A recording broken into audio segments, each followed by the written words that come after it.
अतिशय रागीट असणारा साप, जसं त्यानं चावा घेतला तुम्ही बघितला. पण माहिती असणं फार महत्त्वाचं आहे. आणि वेगवेगळ्या 6-7 रंगामध्ये दिसणारा हा साप आहे वेरुळा, याने चेकर्ड किलबॅक म्हटलं जातं, लक्षात घ्या.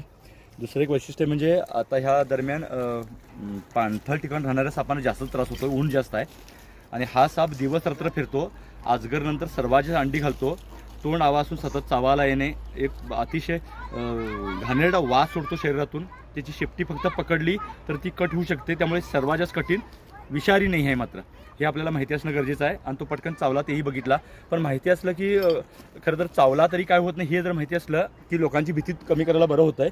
पण आता हा शक्यता अशी आहे की फार बिळं कमी होतात आणि त्या अशा वेळेला हा साप अंडी घालण्यासाठी जागा शोधतो आणि सुरक्षित जागा मिळत नाही. खरं तर आक्रमक साप जे असतात ते लवकर हलत नाहीत आणि त्यामुळे माणसं त्यांना सहसा मारूही शकतात. म्हणजे हाही सापांना धोका असतो आहे आणि त्यांना अंडी घालण्यासाठी सुरक्षित जागा ते शोधत असतात. आणि हा साप जो आहे त्यामुळे आपल्या परिसरात कुठेही दिसू शकतो आहे आणि आपल्या जातीप्रमाणे रागीट असल्यामुळे तो चावू शकतो, लक्षात घ्या. पण याच्यापासून धोका नाही आहे. आजगरनंतर सर्वात जास्त अंडी घालणारा हा चेकर्ड किलबॅक म्हणजे वेरुळा जातीचा बिनविषारी साप आहे. खरं तर इथं काम करत होते आणि तुम्हाला कल्पना नसेल पण मी तर समर्थनगर एरियामध्ये आहे. पूर्ण झाडी झुडपांनी वेढलेला हा सापासाठी सर्वाधिक साप असण्याचं ठिकाण असलेलं एक जागा आहे, लक्षात घ्या. आणि आता तिथं घरं होत आहेत.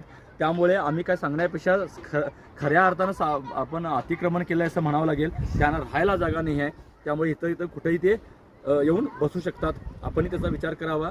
खरं तर काळजी पण घ्यावी आणि विनाकारण विषारी नसली तर त्यांना मारायची गरज नाही आहे.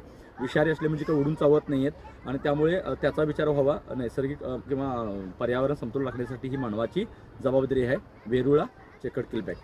धन्यवाद.